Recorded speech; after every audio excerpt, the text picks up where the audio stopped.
कड़वे राजमा चावल। ये कहानी शुरू होती है होटल के रूम नंबर 201 से, जहां होने वाली दुल्हन प्रिया का मेकअप हो रहा था। मैम, आप बहुत ही हिल रही हैं, ऐसे में मैं मेकअप नहीं कर पाऊंगी।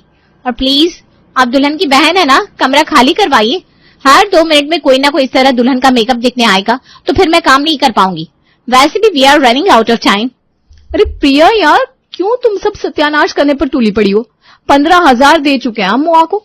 अब तुम ऐसे ही हिलती रहोगी तो ये पैसे तो जाएंगे, साथ में तुम्हारे फोटोज खराब आएंगे। सो अलग। निखिल से बात हुई, मेरी बारात निकल चुकी है, कभी भी पहुंचती होगी, तो अब हिलना बंद कर दो प्लीज। अरे मैं नहीं हिल रही हूँ दी, बस तुम वो देखो, काजू की ट्रे से काजू निकलकर बुआजी ना खा जाए। मेरे साथ जाने वाले हैम्पर्स जिस रूम में है ना, उसी में बुआजी गई है। हर हैम्पर में कुछ न कुछ कॉस्टली है ही, और बुआजी जैसी है ना, वो कुछ न कुछ निकाल कर अपने बैग में भरती जाएंगी। हाँ तो यार तुम प्रिया, तुम्हारे साथ तो बस स्नैक्स के हैम्पर्स जा रहे हैं। चिप्स कुरकुरे खा खाकर कितना खा जाएंगी बुआजी। कमरे में इतनी सारी लाइट्स ऑन करने की क्या जरूरत है?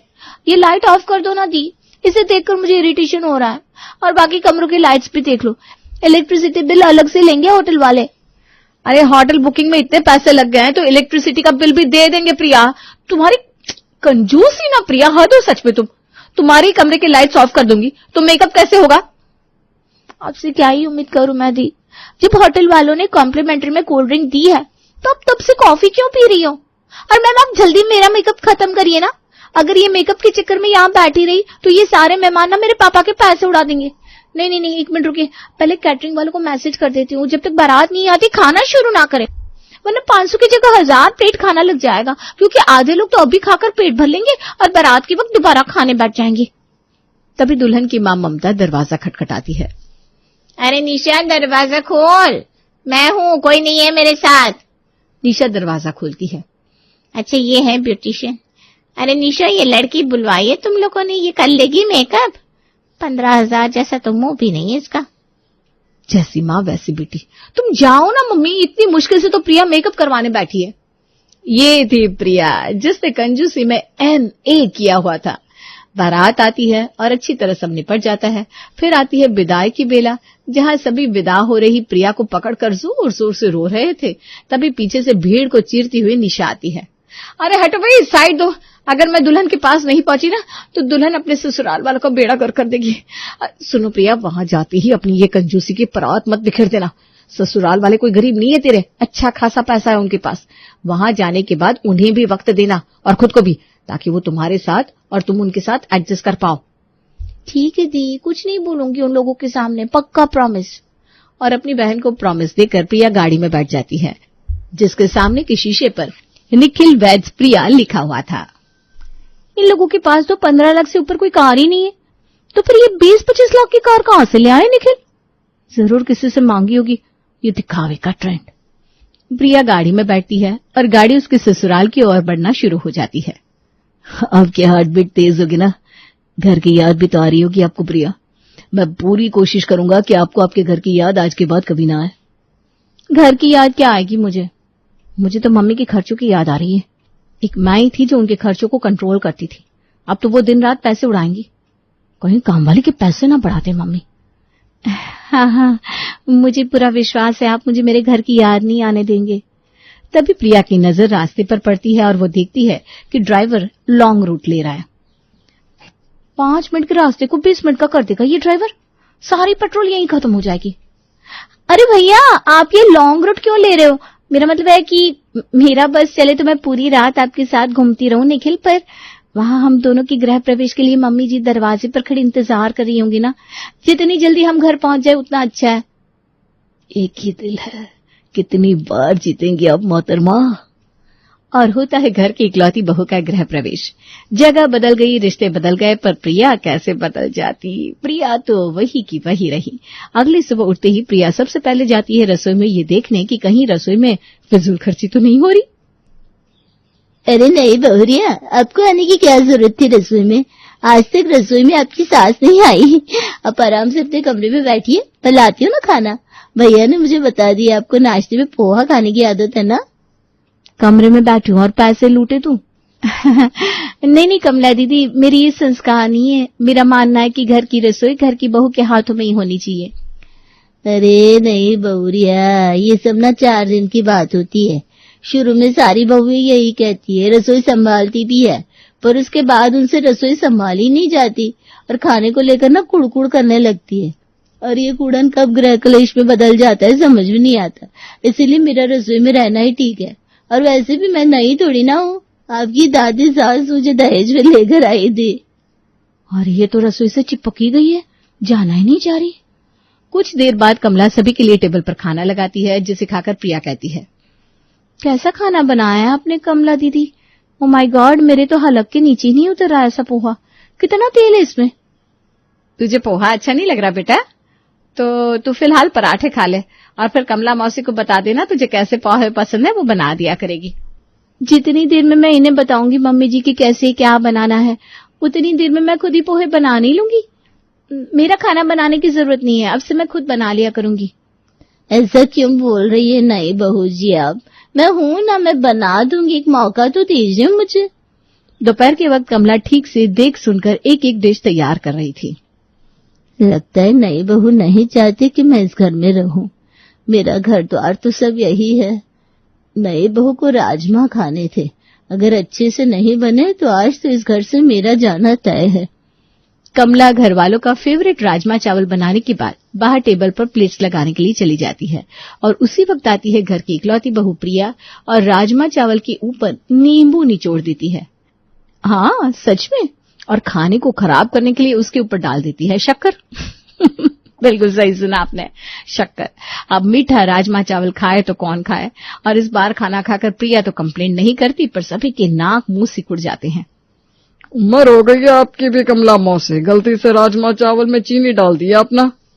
सुबह भी मैं यही कह रही थी पापा जी, अब मैं आ गई हूँ तो रसोई मेरे जिम्मे कर दीजिए आप, मैं सब देख लूंगी, विश्वास रखिए। बहू तो रसोई के पीछे ही पड़ गई है। अगर इसे रसोई में जाने से मना करूंगी तो इसे बुरा लगेगा, क्योंकि रसोई में जाने का हक तो बहू का बनता है, पर इस तरह कमला मौसी को काम से निकाल दिया तो वो बेचारी कहाँ जाएगी। बड़ी स्वाभिमानी है मौसी, बिना काम के रुकेगी भी नहीं। कुछ दिनों के लिए मौसी आप ना झाड़ू पोछा कपड़े का काम देख लीजिए, रसोई अब से बहू देखेगी, पर परमानेंटली नहीं। पहले प्रिया तू हम सबको हमारे मन मुताबिक राजमा चावल बनाकर खिलाएगी, फिर अगर तेरे राजमा चावल पास हुए तो रसोई तेरी, फिर तुझे उसे जैसे चलाना हो तो चला लेना। रसोई की कस्टडी अभी प्रिया को मिली भी नहीं थी कि वो ऐसे बिखर जाती है कि उसे समेटना मुश्किल हो जाता है। प्रिया पूरी रसोई को अपने हिसाब से एडजस्ट करने लगती है।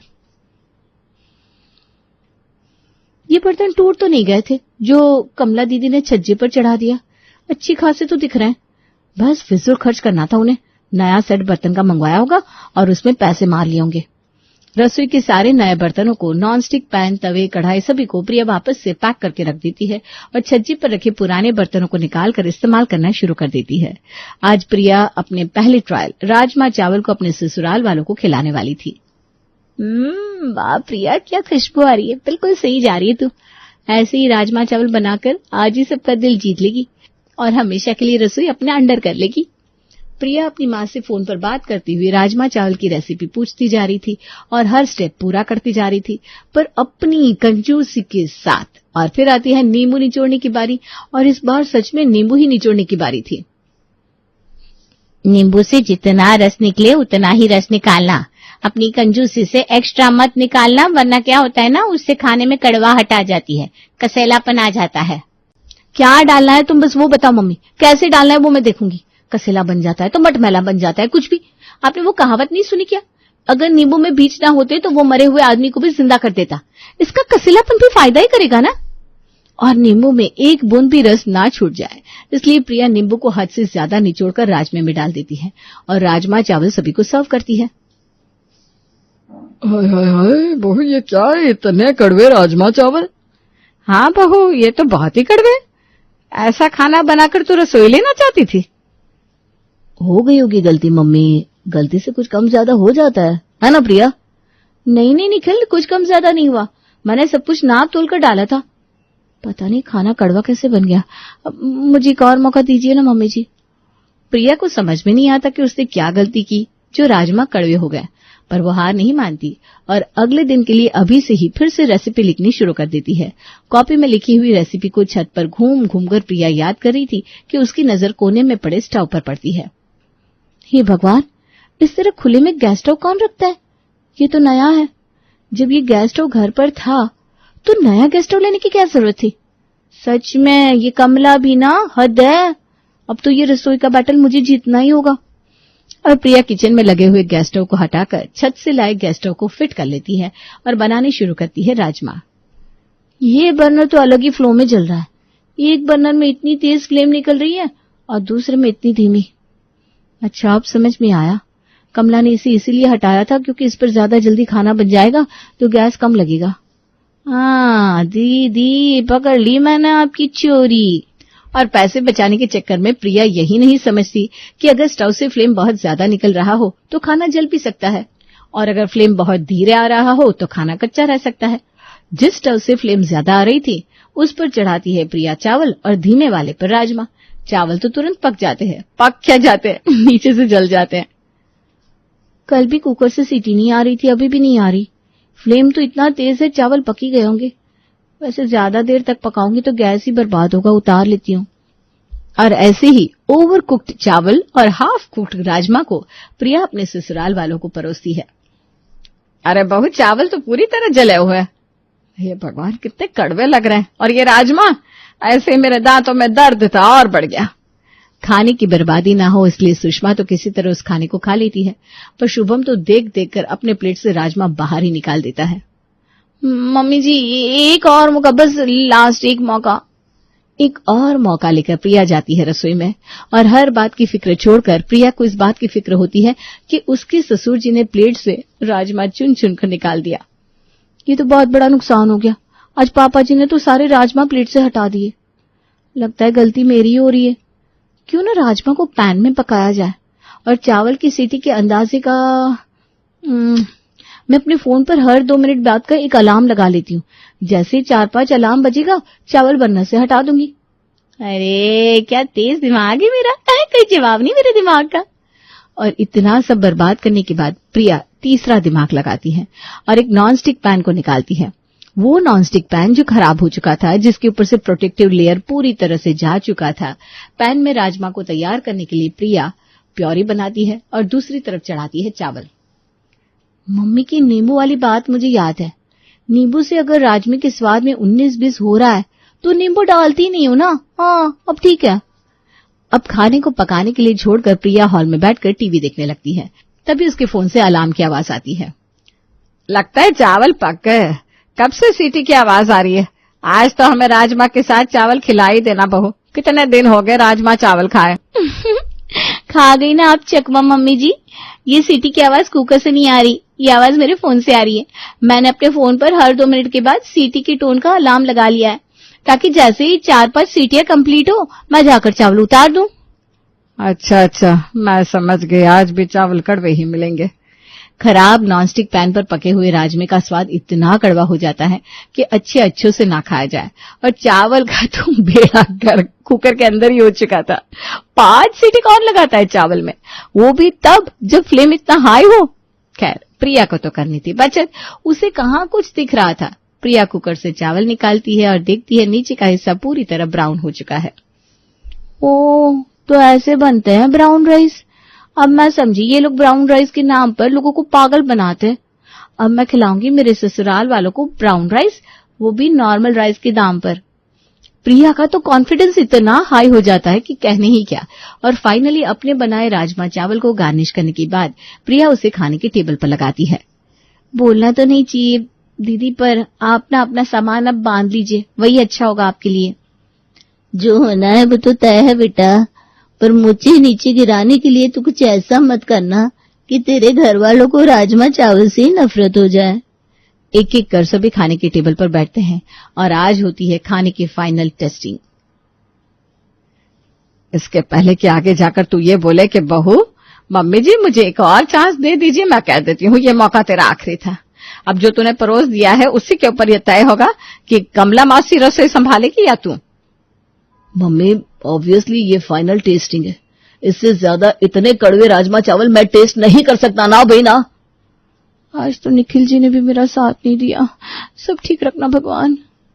जैसे ही सुषमा राजमा चावल का एक निवाला अपने मुंह में डालती है, उसे खांसी चलने लगती है। किसी को भी इस खाने को टेस्ट करने की कोई जरूरत नहीं है, इतना कड़वा है कि आपको उल्टी हो जाएगी। चल तो तू बहू रसोई में, आज मैं भी देखूं तो ऐसा क्या कर रही है जो खाना इतना कड़वा बन रहा है, इसे खाकर तो किसी को बीमारी हो जाए। सुषमा के साथ कमला और बाकी सब रसोई में जाते हैं। ये छत से तो पुराना चूल्हा क्यों लेकर आ गई? ये स्टोव तो खराब है, इसके बर्नर में कार्बन फंसा हुआ है। इसके फ्लेम से निकले हुए धुएं के कारण खाने का स्वाद इतना खराब हो जाता है कि कहना क्या। एक बर्नर से फ्लेम आता नहीं और दूसरे से इतना ज्यादा आता है कि रसोई जल जाए। और ये नॉन स्टिक बर्तन यूज कर रही है तू, जो इतने पुराने हो गए कि इसमें डालने के बाद खाना जरूर स्टिकी हो जाए। ऐसा कुछ नहीं होता मम्मी जी, नॉन स्टिकी स्टिकी ये सब मन का भ्रम है। पहले तो खाना चूल्हे पर बनता था, तब धुआं नहीं लगता था क्या खाने को? पैसे जितने बचाएंगे उतना अच्छा है ना। कमला मौसी, प्रिया की तरफ से मैं माफी मांगता हूँ। आप कल से रसोई में आ जाइए, मुझे अब और कड़वे राजमा चावल नहीं खाने। प्रिया शायद अगर इतनी कंजूसी नहीं करती तो रसोई उसके पास ही रहती, पर उसने तो कंजूसी की ऐसी हद पार की कि रसोई उसके हाथ से चली गई।